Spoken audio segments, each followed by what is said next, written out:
वासुदेवाय। ओम नमो भगवते वासुदेवाय। ओम नमो भगवते वासुदेवाय। ओम नमो भगवते माला के नीचे लगे। ये मंगलाचरण है, हम देख रहे हैं यहाँ पे, तो मेरे पीछे पीछे दोहराइएगा। नारायणं नमस्कृत्यं नरं चैव नरोत्तमं देवीं सरस्वतीं व्यासं ततो जयमुदीरये। शृण्वतां स्वकथा कृष्णा पुण्यश्रवणकीर्तना हृदयन्तस्थो ह्यभद्राणि विधुनोति सुहृत्सताम्। नष्टप्रायेषु अभद्रेषु नित्यं भागवत सेवया भगवती उत्तम श्लोके भक्तिर्भवती नैष्ठिकी। कृष्णाय वासुदेवाय देवकी नंदनाय च नंदगोपकुमाराय गोविंदाय नमो नमः। गोविंदाय नमो नमः। ओम ज्ञानतिमिरन्धस्य ज्ञानाञ्जनशलाकया चक्षुरुन्मीलितं येन तस्मै श्रीगुरुवे नमः। श्रीचैतन्यमनोभीष्टं स्थापितं येन भूतले स्वयं रूपः कदा मह्यं ददाति स्वपदान्तिकं। वन्देऽहं श्रीगुरु श्रीयुतापदकमलं श्रीगुरून् वैष्णवांश्च। श्रीरूपं साग्रजातं सहगण रघुनाथान्वितं तं सजीवं साद्वैतं सावधूतं परिजनसहितं कृष्णचैतन्यदेवं श्रीराधा कृष्णपादान् सहगण ललिता श्रीविशाखान्वितांश्च। हे कृष्णा करुणा सिन्धु दीनबन्धु जगत्पते गोपेश गोपिका कान्त राधाकान्त नमस्तुते। तप्त कांचन गौरांगी राधे वृंदावनेश्वरी वृषभानुसुते देवी प्रणमामि हरिप्रिये। वाञ्छाकल्पतरुभ्यश्च कृपा सिन्धुभ्येव च पतितानां पावनेभ्यो वैष्णवेभ्यो नमो नमः। जय श्री कृष्ण चैतन्य प्रभु नित्यानंद श्री अद्वैत गदाधर श्रीवासादि गौर भक्तवृंद। हरे कृष्णा कृष्णा कृष्णा हरे हरे हरे राम राम राम हरे हरे। नमो विष्णुपादाय कृष्णपृष्ठाय भूतले श्रीमते भक्तिवेदांत स्वामिनिधि नामिने। नमस्ते सारस्वते देवे गौरवाणी प्रचारिणे निर्विशेष शून्यवादी पाश्चात्यक्लेशदायिने।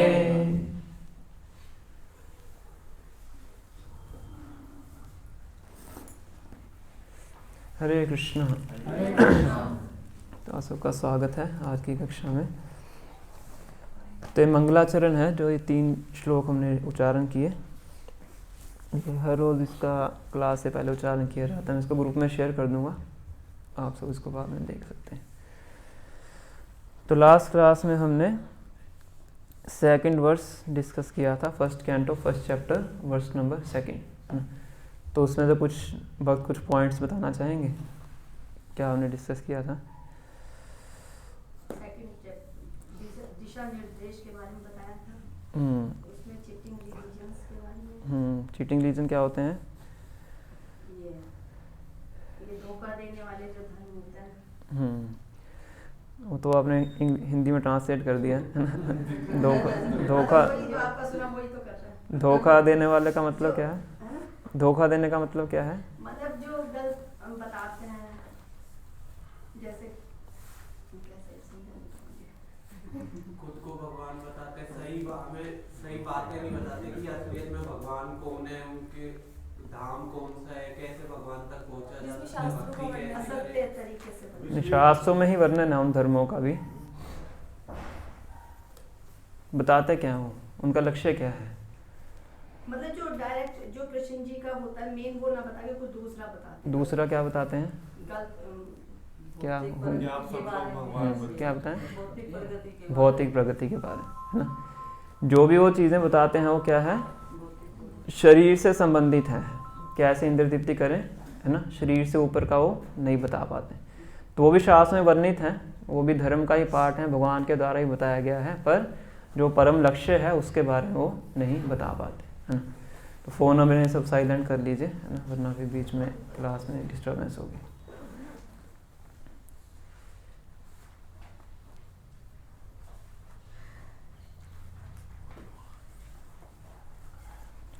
तो हम ये श्लोक पूरा कर नहीं पाए थे। मंगलाचरण के 3 पार्ट क्या होते हैं? प्रणाम और दिशा निर्देश और आशीर्वाद। वस्तु निर्देश और आशीर्वाद। नमस्कार, वस्तु निर्देश और आशीर्वाद। नमस्कार हम चर्चा कर चुके हैं, वस्तु निर्देश हमने कल लास्ट में शुरू किया था, और आज हम शुरू करेंगे आशीर्वाद, है ना। तो हरे कृष्ण। सबसे पहले हमने चर्चा किया था धर्म प्रोजित कैटवोत्र परमो निर्मत्सराणाम स्थान, कि श्रीमद् भागवतों में से जो धोखा देने वाले धर्म है उनको बाहर निकाला गया है। केवल और केवल जो परमार्थ है, परो धर्म है, उसका वर्णन किया गया है ना। सेकंड पॉइंट क्या है?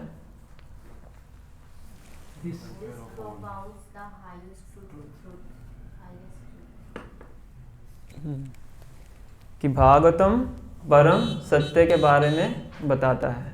परम सत्य क्या है? परम सत्य किसको बोलते हैं? भगवान को प्राप्त करना, जो बदला जा सके। और परम सत्य है भगवान श्री कृष्ण, है ना। भगवान भगवता में बताते हैं मतः परत्रम ना अन्य किंचित अस्ति धनंजय मयि सर्वमिदं प्रोक्तम सूत्रे मणिगणा इव, कि मेरे से बढ़ के परम सत्य कुछ नहीं है। मतः परत्रम ना अन्यत, कोई और नहीं है। और सारी सृष्टि मुझ पे ही टिकी हुई है। किस प्रकार? जैसे माला है, इसमें जो फूल हैं किसके ऊपर टिके हुए हैं? धागे ऊपर, पर धागा दिखता नहीं है। धागा गायब हो जाएगा तो फूल सब बिखर जाएंगे, है ना। इसी प्रकार से भगवान क्या कह रहे हैं? सूत्रे मणिगणा इव, कि सारी सृष्टि मेरे ऊपर इसी प्रकार से टिकी हुई है, जैसे धागे के ऊपर मोती टिके होते हैं एक माला के अंदर, है ना। सबसे परम सत्य क्या है? भगवान श्री कृष्ण है। सत्यम परम धीमहि, पहले श्लोक में हमने डिस्कस किया था, है ना। तो श्रीमद् भागवत में इस बात को बहुत अच्छे तरीके से स्थापित करती है कि कौन परम सत्य है। तो बहुत सी इसमें लीलाएँ आती हैं भागवतम के अंदर, तो सब लीलाओं को तो हम चर्चा नहीं करेंगे, पर मुख्यतः 1-2 लीला मैं आपको बताऊंगा कि जिससे पता लगता है कि परम सत्य कौन है ना। परम सत्य कौन है, इसकी पुष्टि हम अपनी आस्था के ऊपर या अपनी भावनाओं के ऊपर या लोकाचार के ऊपर निर्धारित नहीं कर सकते, है ना। कई लोग कहते हैं ना कि हमारे तो परिवार में देखो ऋषि की पूजा होती आ रही है, हम तो इन्हीं को मानते हैं। मानने से कुछ नहीं होता है। अपनी मानसिकता से, अपनी आस्था से और लोकाचार से हम परम सत्य को निर्धारित नहीं कर सकते। परम सत्य कैसे निर्धारित होता है? शास्त्रों के आधार पे। है ना। वरना तो हर कोई अपना अपना परम सत्य बना लेगा, है ना। जो उसको अच्छा लगता है उसको परम सत्य बना लेगा, जो उसकी हैबिट्स के साथ सूट करता है ना, उसको परम सत्य बना लेगा। देखो जी, मुझे तो शराब पीना अच्छा लगता है, तो काली देवी हमारे लिए सूटेबल है ना। ये भैरव बाबा हमारे लिए सूटेबल है। तो हर कोई अपने अपने तरीके से बना सकता है, पर परम सत्य कैसे स्थापित होता है? शास्त्रों के आधार पे। जैसे 2 + 2 = 4, वो कैसे निर्धारित होता है? मैथमेटिक्स की बुक के हिसाब से। आप ये नहीं कह सकते मैं तो ही 2 + 2 5 मानता हूँ, हम तो ही मानते हैं, हमारी तो ही आस्था है, हम तो ऐसे ही मानेंगे। तो बोलते आप मानते रहो, आपके मानने से क्या होता है ना। मैं तो भारत में जी राइट साइड पे गाड़ी चलाऊंगा, हम तो ही मानते हैं, अमेरिका के रहने वाले हैं, हम भारत में आके भी राइट साइड पे गाड़ी चलाएंगे, है ना। तो आप मान लीजिए, आपके मानने से कानून बदलने वाला नहीं है ना। इसी प्रकार से जो परम सत्य हैं वो आपके और मेरे विचार के ऊपर आधारित नहीं है, परम सत्य शास्त्रों के ऊपर आधारित है। इसलिए शास्त्रों को पढ़ना चाहिए और समझना चाहिए कि परम सत्य कौन है, भगवान कौन है, उनके क्या क्या फीचर्स होते हैं। तो श्रीमद् भागवतम इस चीज़ को बहुत अच्छे तरीके से स्थापित करती है ना।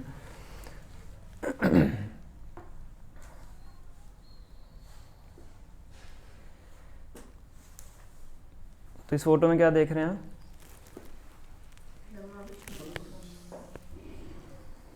विष्णु कहाँ है? श्री कृष्ण ब्रह्मा जी है ना, वो 3 मानव प्रभु जी, इसको क्या बोलेंगे, जो 3 ब्रह्मा जी है। ये ब्रह्मा जी हैं, 4 मुख देख रहे हैं ना आप। हाँ। तो जितना बड़ा ब्रह्मांड होता है उतने ब्रह्मा जी के सर होते हैं। हमारे ब्रह्मांड के जो ब्रह्मा जी हैं उनके 4 सर हैं। इधर क्या देख रहे हैं आप? गजराज इंद्र भगवान कृष्ण। बोलिए कौन है? इंद्र इंद्रदेव हैं। और कौन बैठे हुए हैं? भगवान कृष्ण। और साथ में क्या है? ऐरावत। और कौन है साथ में? गाय है। कब का सीन है ये? गोवर्धन लीला के बाद। गोवर्धन लीला के बाद, जब इंद्र भगवान से माफ़ी मांगने आते हैं, है ना।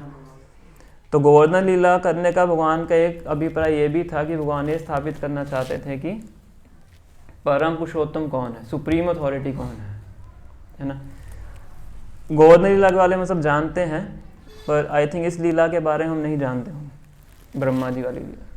इसके बारे में तो बताया आपने। थोड़ा बाकी क्लासेस में चर्चा की है हमने, है ना। इनको याद है, इन्होंने ध्यान से सुना है। तो भगवान श्री कृष्ण ने अगासुर नाम के असुर का वध किया था। अगासुर जो कि बहुत बड़ा सांप बन के आया था, तो भगवान उसके मुख में चले जाते हैं, उसको फिर पेट को फाड़ के बाहर निकलते हैं, तो उसका वध हो जाता है ना। तो जब अगासुर का वध होता है, पूरे देवी देवता खुशी मनाते हैं। तो बात ब्रह्मा जी तक पहुंचती है।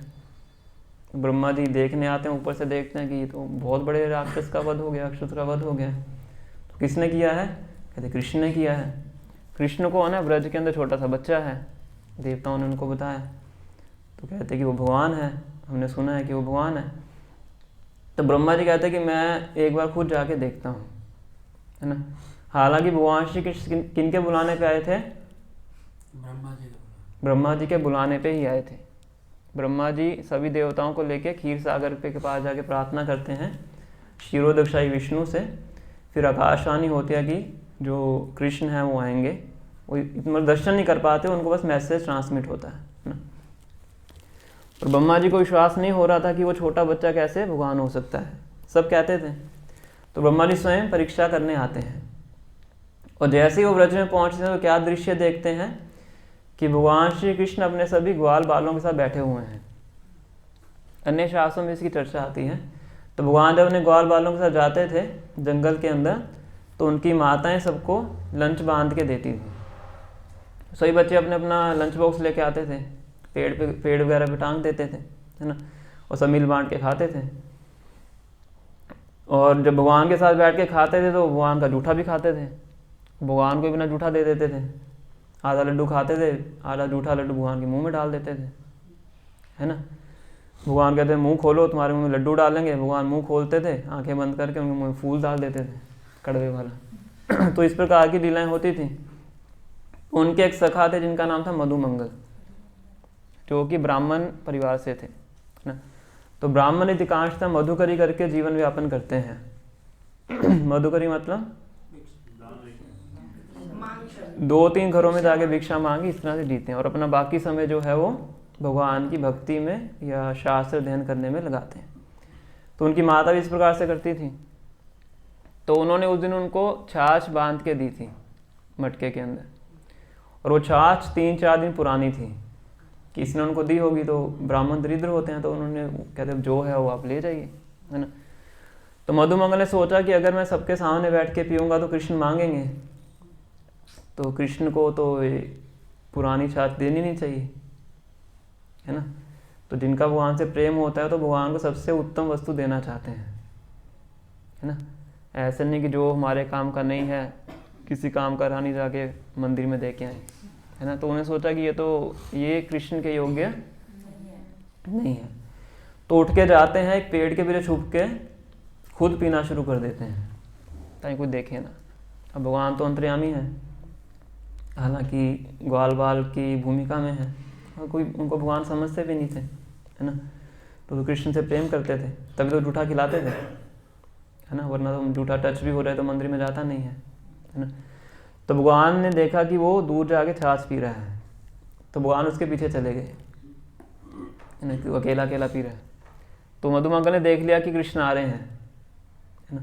तो सारी छाछ मुंह में भर ली कि मुझसे जबरदस्ती ना लेने, पर भगवान जल्दी से जाते हैं, उसके मुंह में ऐसे मारते हैं तो उसके मुंह से क्या निकलती है, धार निकलती है।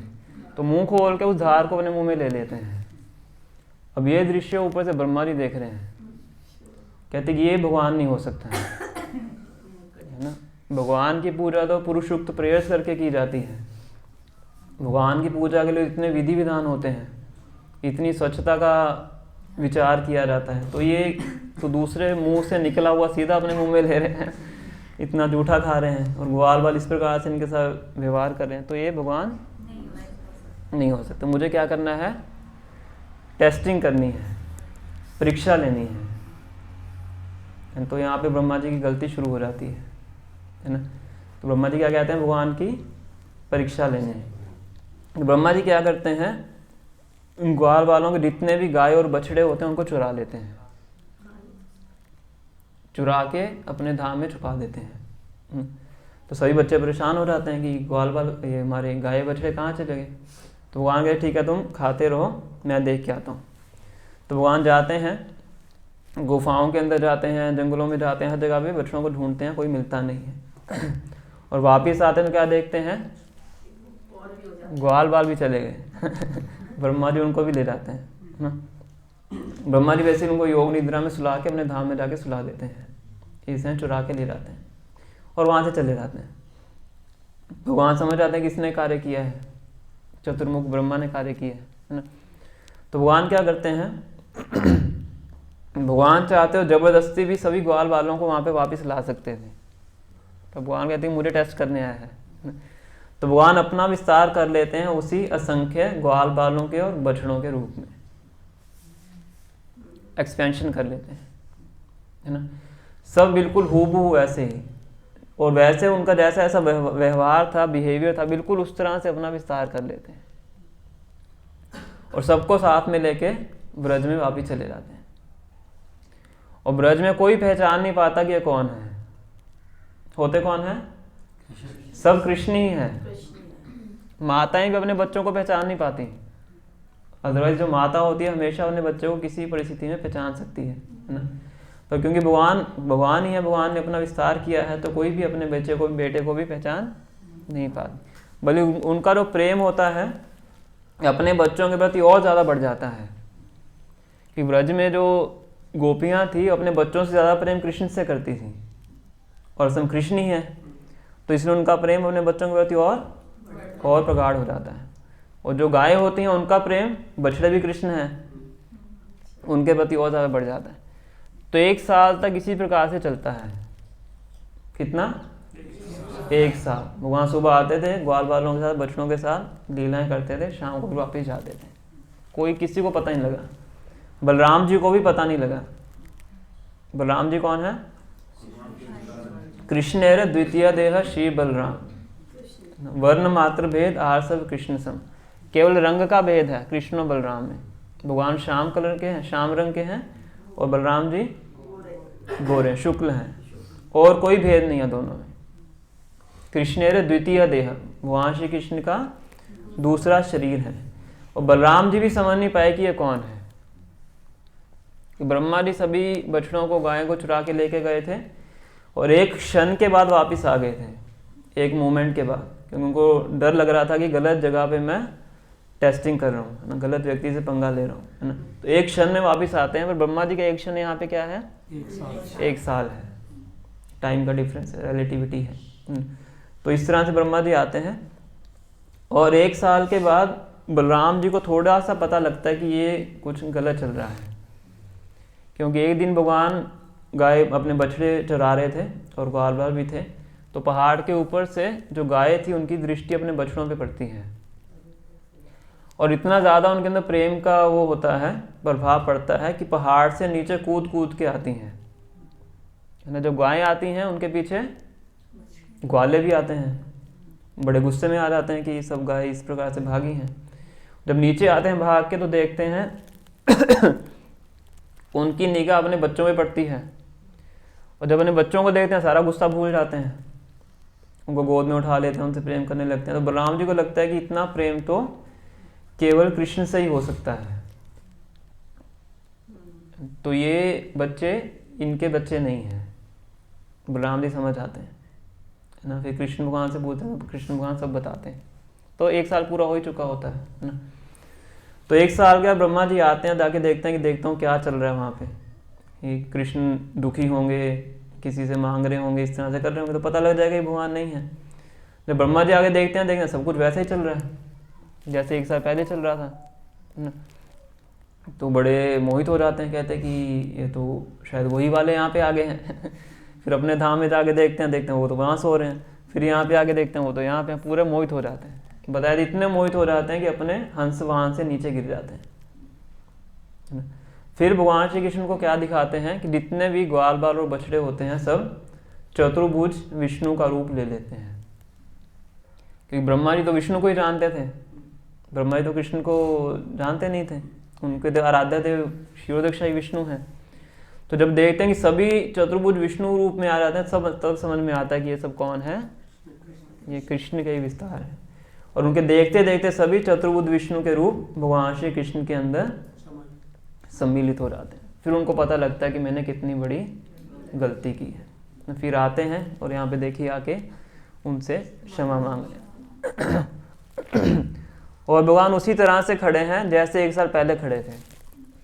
उल्टे हाथ में दही और चावल ली में आप देख सकते हैं, है ना। ये गाय चराने वाली लकुटी है, ये बिगुल है, और इस प्रकार से भगवान खड़े रहते हैं। ब्रह्मा जी 40 श्लोकों में उनकी स्तुति करते हैं, और भगवान पलट के भी नहीं देखते हैं। अब देखिए उधर देख रहे हैं, सामने देखें, ब्रह्मा जी इधर देख ही नहीं रहे, और इतने ज़्यादा नाराज़ होते हैं ब्रह्मा जी से। क्यों? क्योंकि 1 साल के लिए उन्होंने उनको अपने भक्तों से दूर कर दिया, है ना। उधर इंद्र की तरफ देखिए,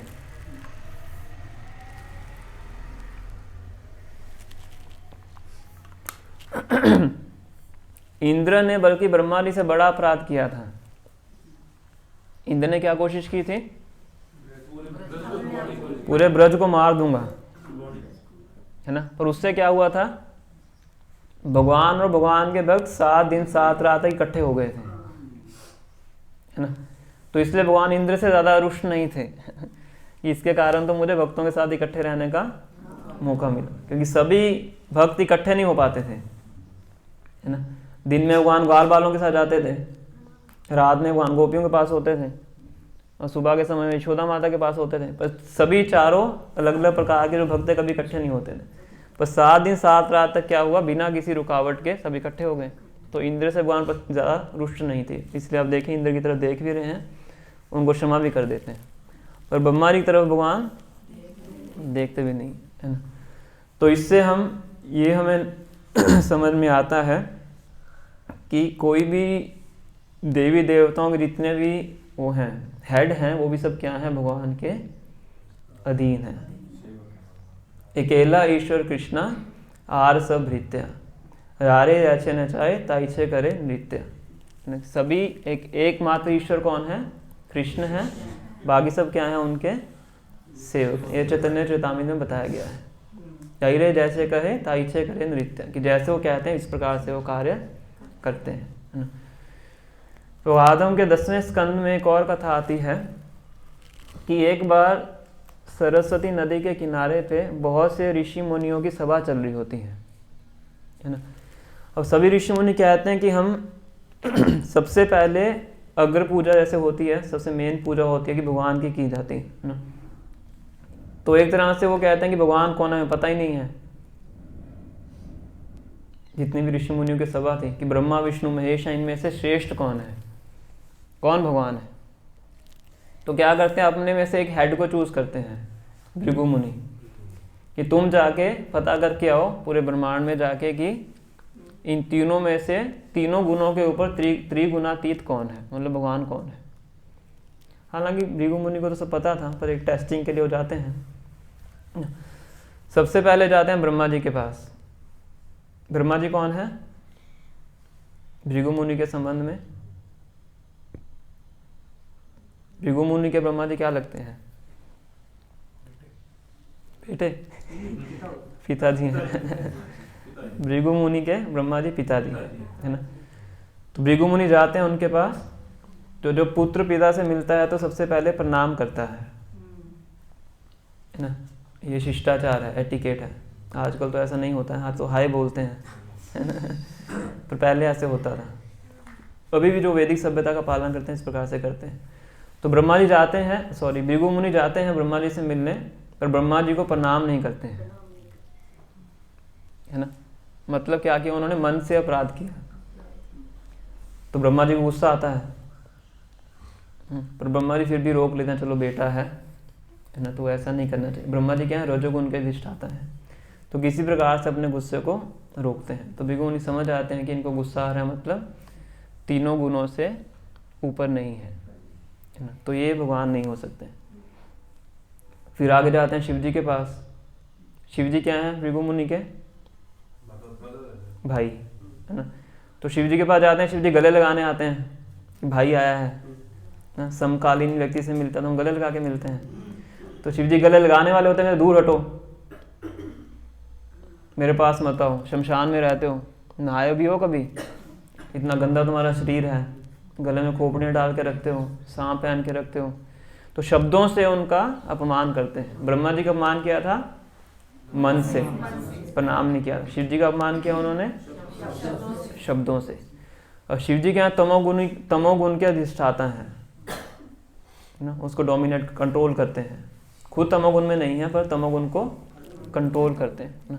तो शिव जी अपना त्रिशूल उठा लेते हैं, उनको क्रोध आता है ना, और पार्वती देवी आके रोकती है कि ऐसा कार्य मत कीजिए, है ना। तो भृगु मुनि समझ आते हैं कि ये भी तीनों गुणों से ऊपर नहीं है ना। अब मन से अपराध कर चुके, वाणी से कर चुके, अब क्या बचा है? शरीर, तन, है ना। माइंड, बॉडी, वर्ड्स, इन तीनों से अपराध होते हैं, है ना। तो वैकुंठ लोक में जाते हैं। वैकुंठ लोक में जाके क्या करते हैं, वो देखो क्या कर रहे हैं, सीधा भगवान विष्णु की छाती के ऊपर जाके लात मारते हैं, शरीर से अपराध करते हैं, है ना। हालांकि टेस्टिंग चल रही है उनकी, है ना। लक्ष्मी जी बैठी हैं साथ में, है ना। तो भृगु मुनि इस प्रकार से करते हैं, पर फिर क्या देते हैं, भगवान विष्णु उठ के उनके पांव पकड़ लेते हैं, है ना। वो कहते हैं कि ब्राह्मणों के पांव तो बहुत कोमल होते हैं, मेरी छाती तो बहुत कठोर है, कहीं ऐसा तो नहीं कि आपके पाँव में चोट लग गई हो, है ना। क्योंकि भगवान विष्णु का प्रणाम मंत्र क्या है,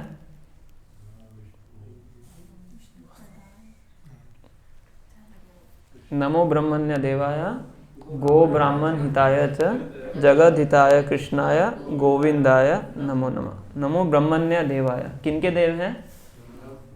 ब्राह्मणों के। किनके हित के लिए कार्य करते हैं? गो ब्राह्मण हिताय च, गाय और ब्राह्मण ये बहुत प्रिय हैं भगवान, है ना। तो इसलिए ब्राह्मणों का भगवान हमेशा रिस्पेक्ट करते हैं, द्वारका में भी जब भी ब्राह्मण आते थे तो स्वयं भगवान उनकी वर्शिप किया करते थे। सुदामा आए थे, नारद मुनि आए थे, तो स्वयं भगवान उनकी वर्शिप करते थे। तो जब भृगु मुनि इस प्रकार से भगवान का व्यवहार देखते हैं और देखते हैं कि इनके अंदर अंश मात्र भी क्रोध का लेश नहीं है, तो समझ जाते हैं कि यही तीनों गुणों से ऊपर है, त्रिगुणातीत है, तो यही एकमात्र भगवान है। 10वें स्कंद के आई थिंक अंतिम अध्याय में इस कथा का वर्णन आता है श्रीमद् भागवतम के, है ना। तो भगवान तो इस प्रकार से व्यवहार करते हैं। तो भगवान भृगु मुनि के जो पाँव का निशान है उसको अपनी छाती पर धारण भी करते हैं, है ना।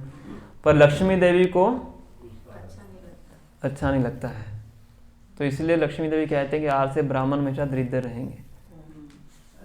तो जो ब्राह्मण है उनके पास धन नहीं होता है। ये कथा यहाँ से इसका वर्णन आता है ना।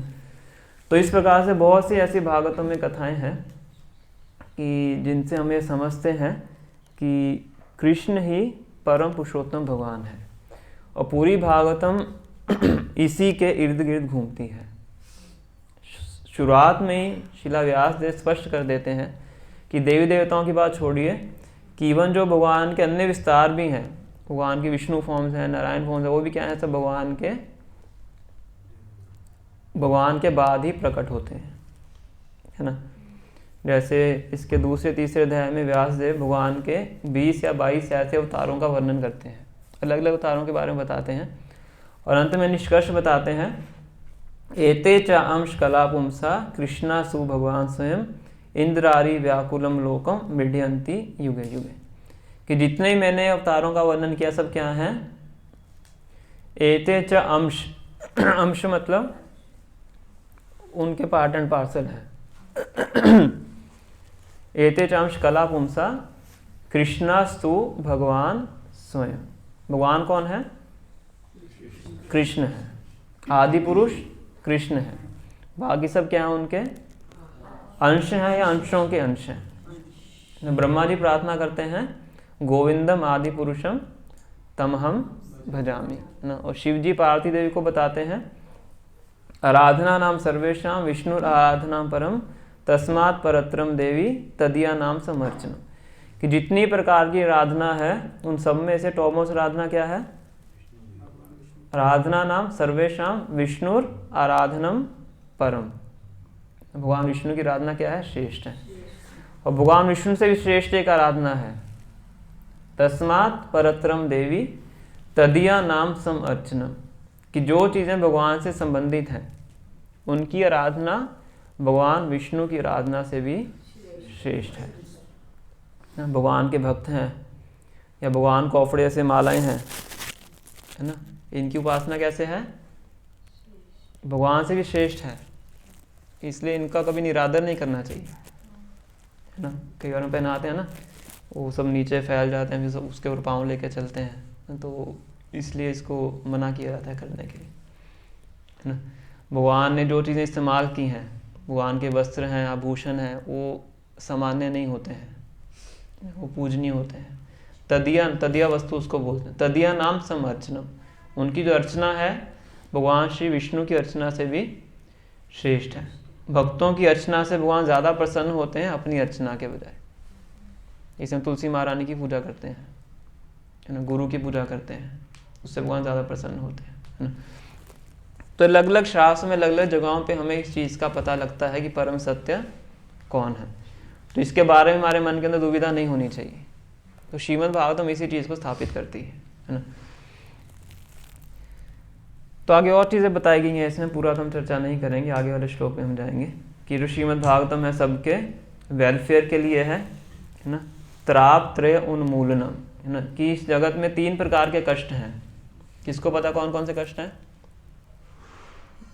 बताइए। ये तो 4 हो गए।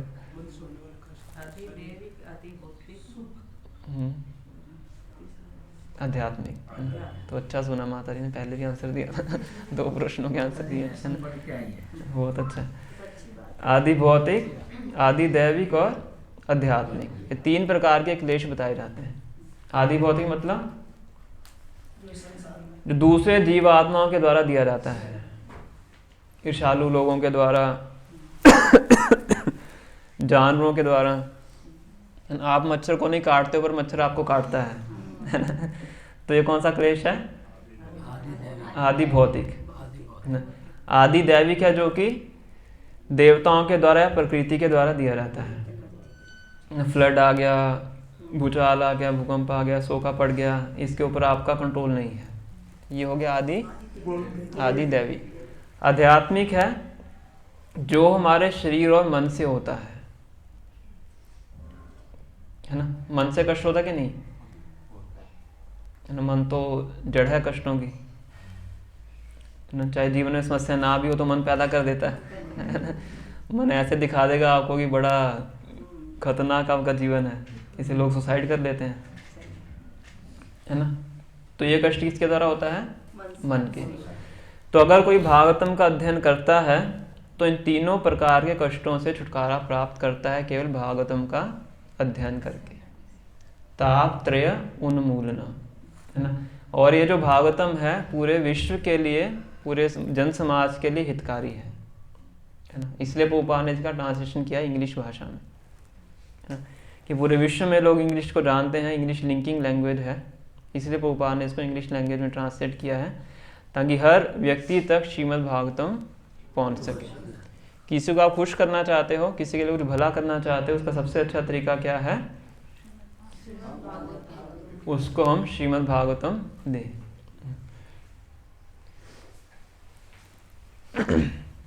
It is sufficient in itself for God realisation.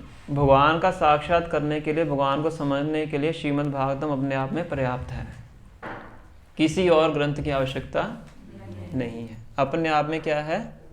पूर्ण है, कंप्लीट है ना? इसको पढ़ लीजिए आप, आपका जीवन का कार्य हो गया, है ना? ज्यादा ग्रंथ पढ़ने की आवश्यकता नहीं है ना? इसको सुनने से भगवान हमारे हृदय में कैद होते हैं, नहीं तो हम पहले डिस्कस कर चुके हैं। तो ये सब क्या है? वस्तु निर्देश कि भागवतम में क्या आने वाला है। श्रील व्यास देव ने पहले इसके बारे में हमें बताया है। तो अभी हम जो पढ़ेंगे वो है अंतिम मंगलाचरण का श्लोक।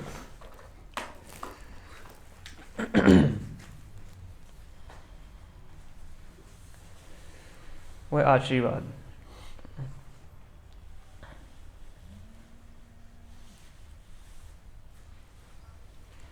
मेरे पीछे दोहराइए।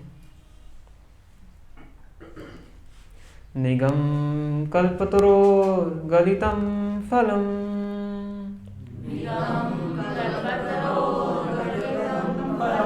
शुक मुखादमृत संयुतम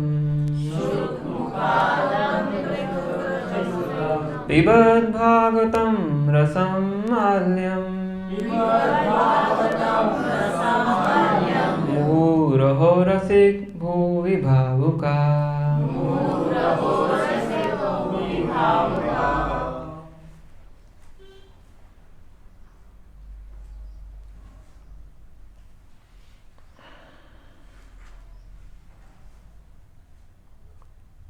इसका ट्रांसलेशन पढ़िए। हे विच एवं विशाशील जनों, वैदिक साहित्य रूपी कल्प वृक्ष के इस परिपक्व फल श्रीमद् भागवतम का रसास्वादन करो।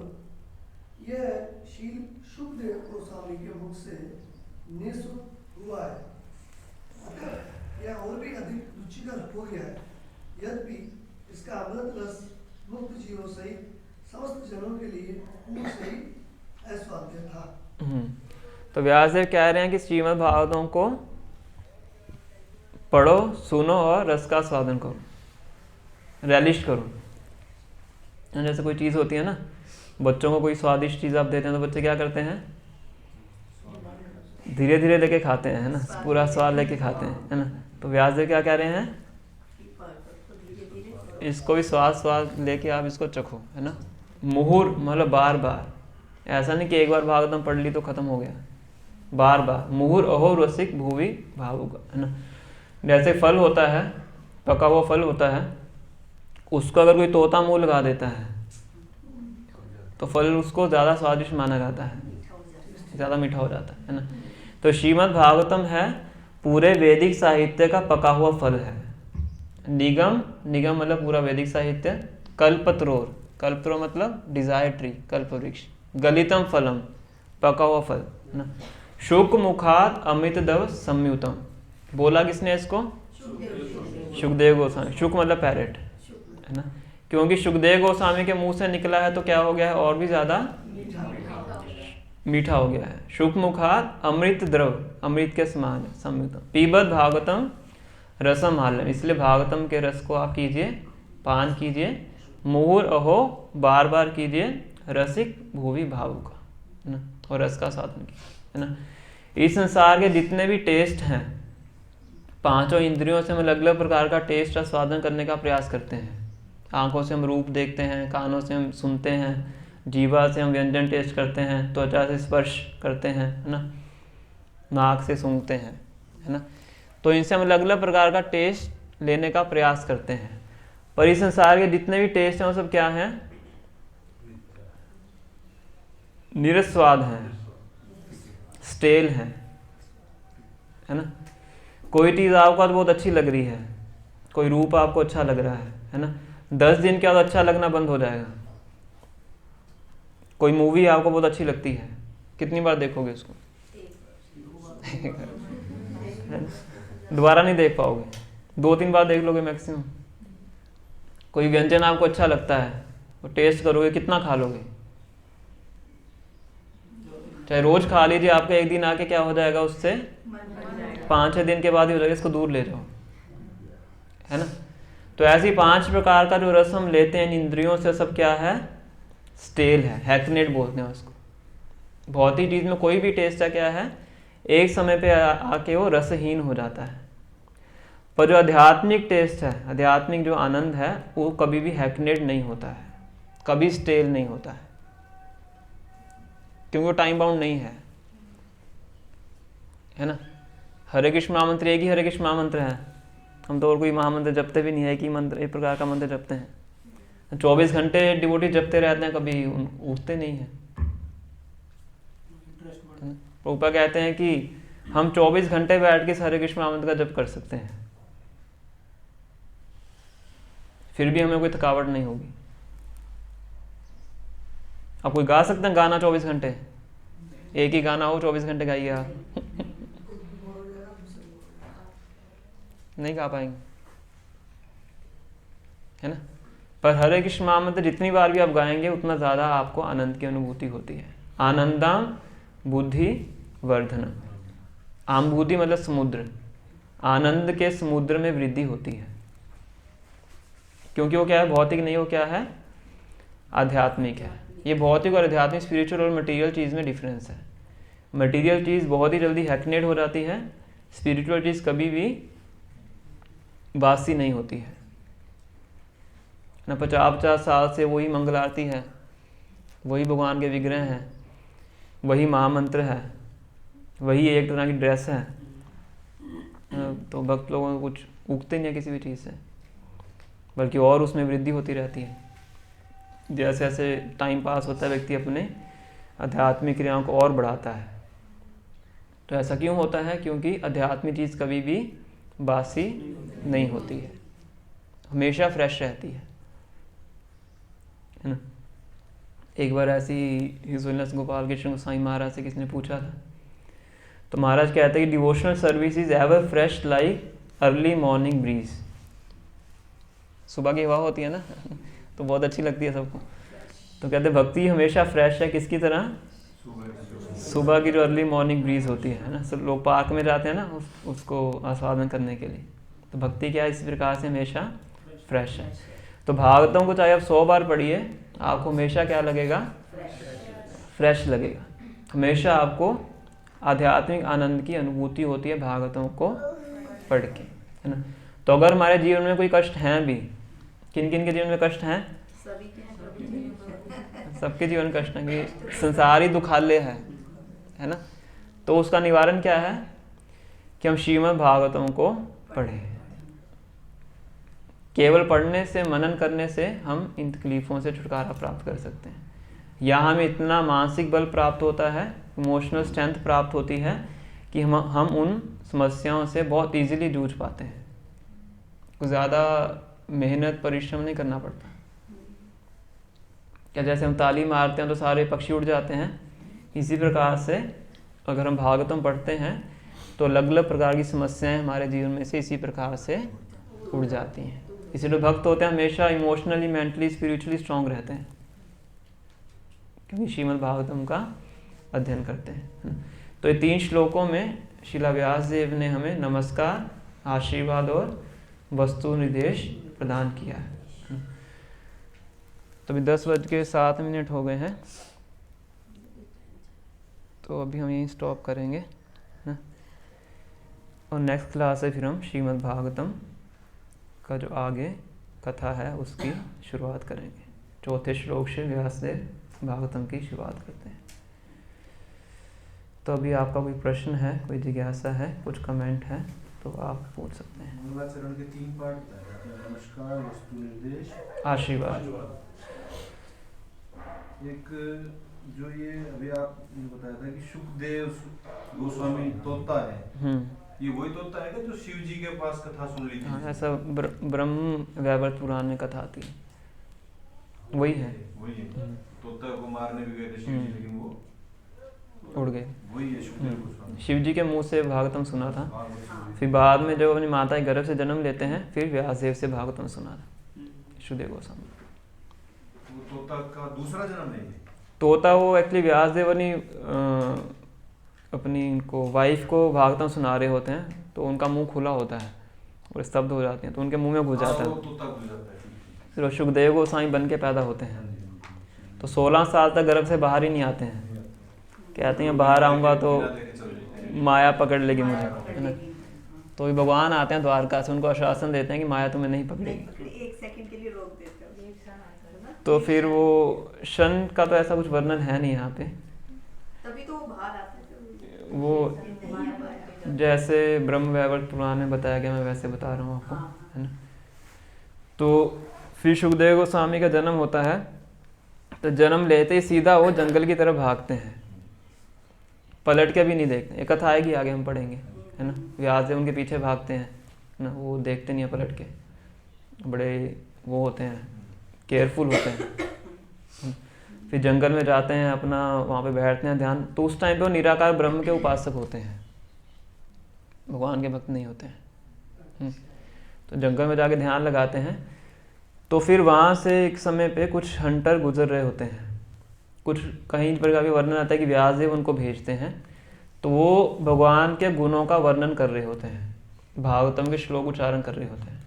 बहुत सुंदर ये 2 श्लोक आते हैं, तो एक श्लोक मैं आपको बताता हूँ, समय हमारा ज़्यादा हो गया है। तो एक श्लोक इस प्रकार से आता है, अहो बकीयम स्तनकालकूटम जिगाम शयाये अपायदपि असाध्वी लेभे गतिम धात्री उचितम ततोऽन्यं कं व्यादयालुम शरणम व्रजेम। तो इसमें हम भगवान के गुणों का वर्णन करते हैं।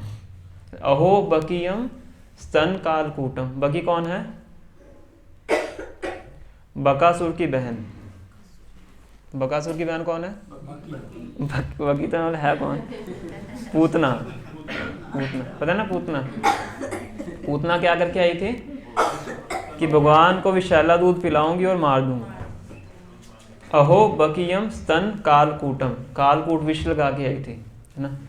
जिगाम शियाए अपायद अपि असाधि, असाधि मतलब अनसिविलाइज्ड औरत, इस तरह से बताया गया है ना।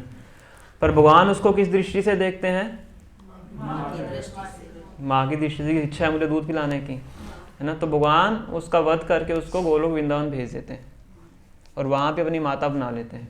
धात्री मतलब नर्स, उसको माता बोला जाता है ना।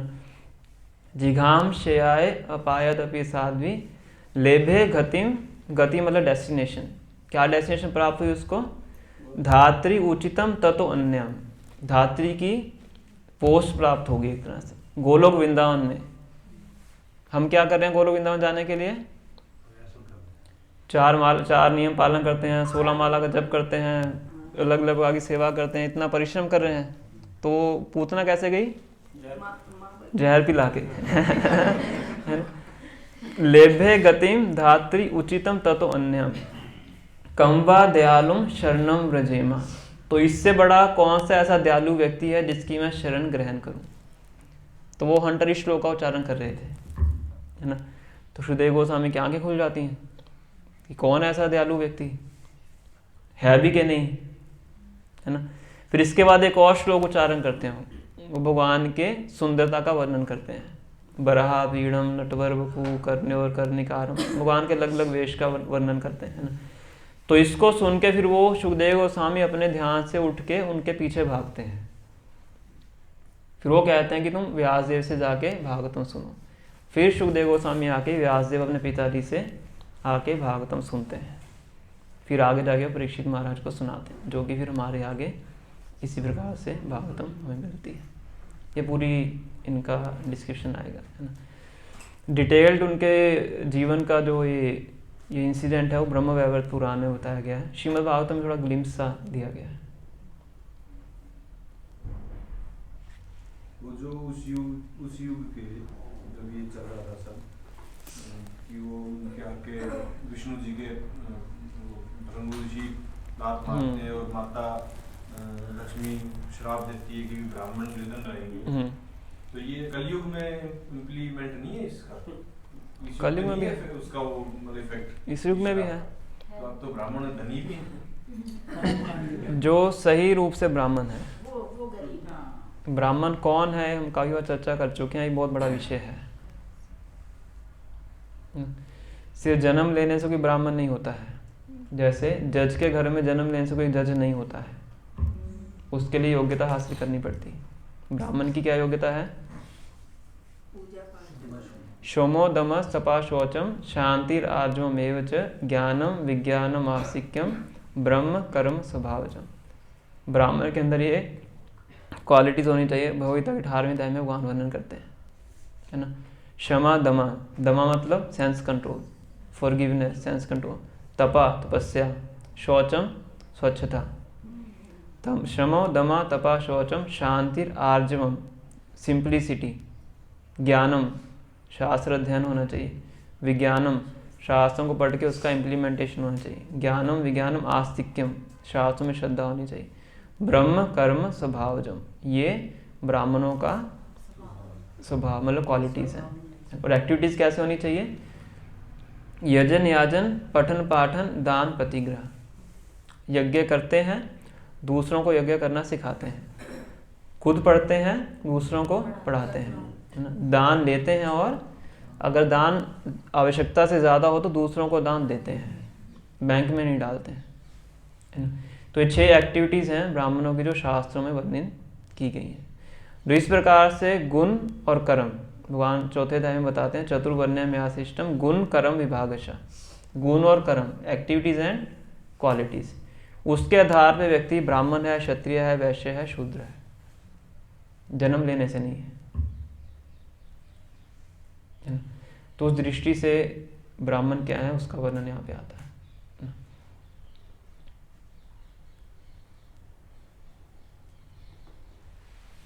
Any other doubt?